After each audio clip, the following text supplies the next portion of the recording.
Assalamualaikum warahmatullahi wabarakatuh. Kami dari kelompok 2 akan membahas sebuah studi kasus, yaitu studi kasus hukum dan etika bisnis di Indonesia mengenai studi kasus pelanggaran pada perusahaan Nestle. Pembahasan kali ini dimulai dengan profil perusahaan. Nestle Indonesia adalah anak perusahaan Nestle S.A., perusahaan yang terdepan dalam bidang gizi, kesehatan, dan keapiatan, yang berkantor di pusat di PP, Swiss. Nestle S.A. didirikan lebih dari 140 tahun lalu oleh Henry Nestle, seorang ahli farmasi yang berhasil meramu bubur bayi guna membantu seorang ibu menyelamatkan bayinya sangat sakit dan tidak mampu menerima air susu ibu. Nestle telah beroperasi di Indonesia sejak tahun 1971. Pabrik Kejayaan Pasuruan, Jawa Timur. Untuk mengelola produk seperti Denko, Berben, dan Nestle Denko Ideal. Pabrik Panjang di Lampung untuk mengolah kopi instan Nescafe, serta pabrik Cikupa di Banten untuk memproduksi produk kembang gula seperti Pox dan Polo. Karawang juga memproduksi Denko, Milo, dan bubur bayi Nestle Cerelac. Moto Nestle yaitu Good Food, Good Life, menggambarkan komitmen perusahaan yang berkesinambungan untuk mengkombinasikan ilmu dan teknologi guna menyediakan produk-produk yang mampu memenuhi kebutuhan dasar manusia akan makanan dan minuman bergizi, serta aman untuk dikonsumsi serta lezat rasanya. Di bawah ini adalah produk Nestle. Di situ terdapat Denko, Milo, Nescafe, dan lain sebagainya. Selanjutnya, permasalahan dalam perusahaan.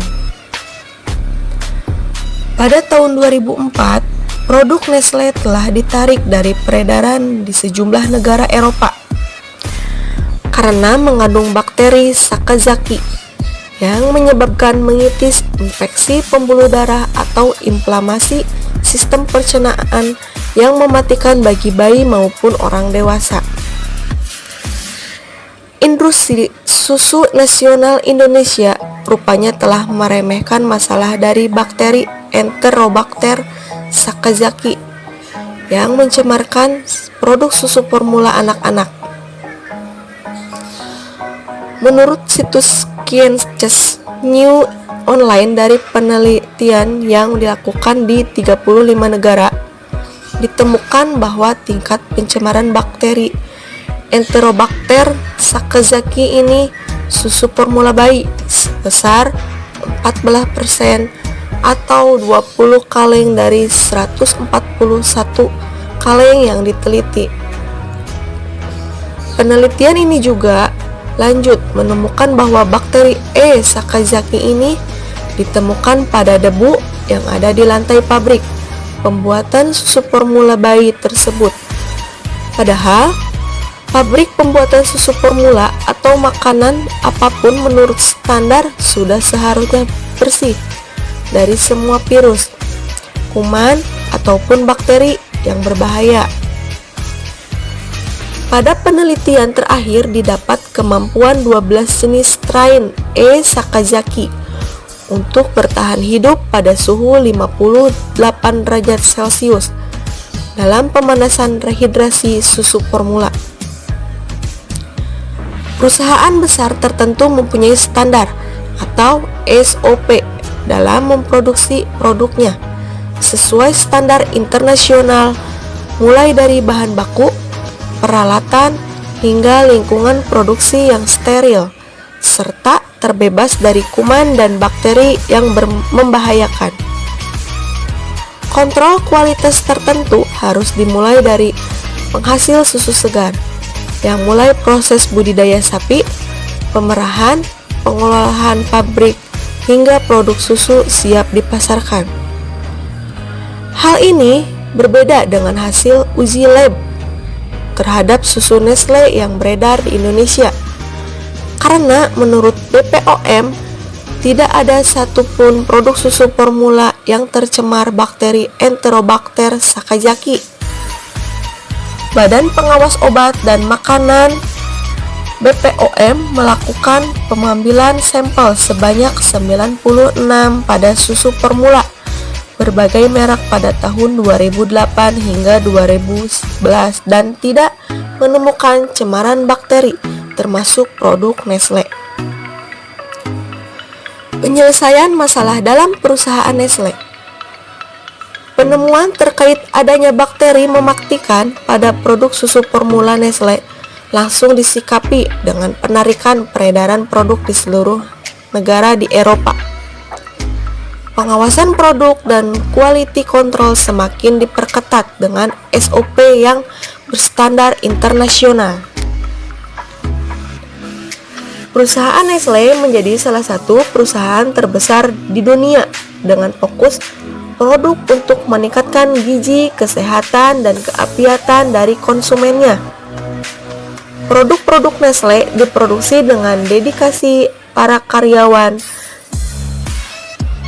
agar menghasilkan produk yang berkualitas dan membangun brand guna memenuhi kebutuhan dan menyelesaikan permasalahan konsumen.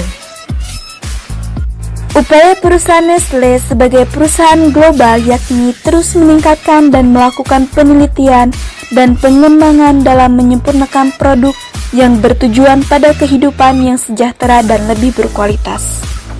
Tujuan bisnis perusahaan Nestle mewakili tujuan umum suatu bisnis, mulai dari mendapatkan keuntungan, mempertahankan kelangsungan hidup perusahaan, meningkatkan pertumbuhan perusahaan, dan yang terpenting dapat bertanggung jawab secara sosial terhadap lingkungan dan masyarakat. Perusahaan Nestle melakukan kemitraan di setiap tahapan proses pengembangan produk dengan pemasok, proses awal hingga akhir biotek. Jalinan kemitraan tersebut diharapkan setiap proses dapat terkontrol dengan baik dan diawasi oleh para ahli sehingga aman dikonsumsi bagi konsumen di seluruh dunia dalam hal gizi, nutrisi, rasa, kenyamanan, dan kesehatan. Edukasi konsumen dilakukan oleh perusahaan Nestle melalui informasi kesehatan yang tercantum pada kemasan produk.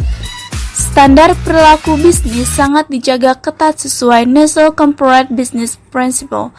Jalannya prinsip tersebut sesuai dengan landasan strategi prinsip Global Compact Perserikatan Bangsa-Bangsa tentang hak asasi manusia, ketenagakerjaan, lingkungan, dan korupsi.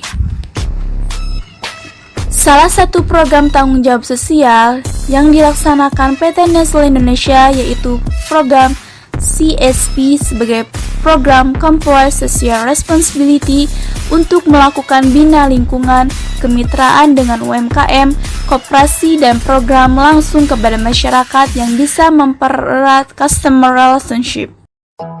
Prinsip bisnis Nestle yaitu dapat melaksanakan semua kegiatan sesuai syarat hukum yang berlaku serta dapat menciptakan nilai yang tinggi di masyarakat.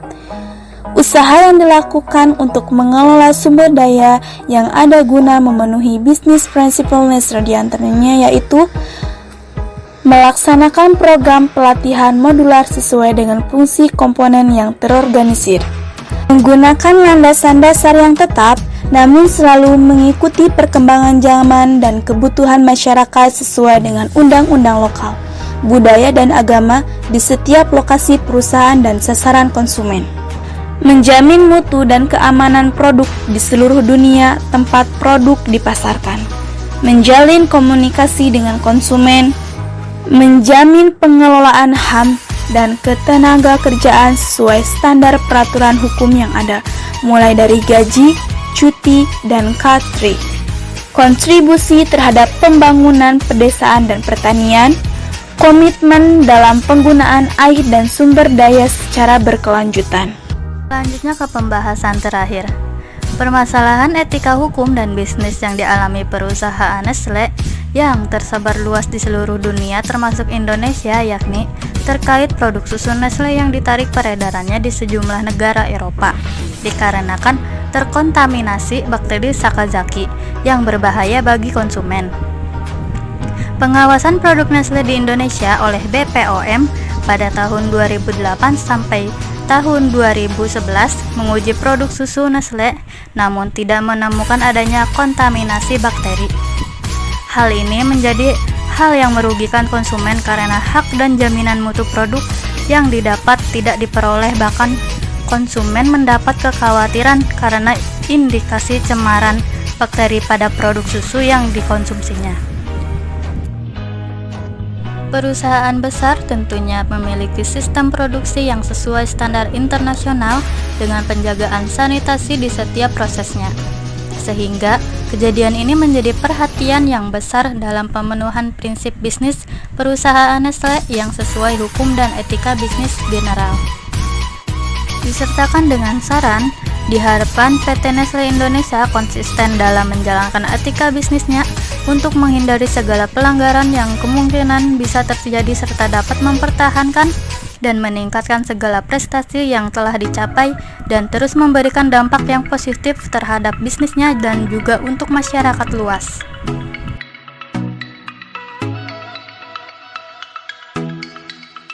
Terima kasih atas perhatian teman-teman semua. Semoga yang kita sampaikan di pembahasan kali ini menjadi bekal untuk kita semua di kemudian hari. Sekian pembahasan dari kelompok 2 mengenai studi kasus pelanggaran perusahaan Nestle. Mohon maaf bila ada kesalahan kata yang diucap. Wassalamualaikum warahmatullahi wabarakatuh.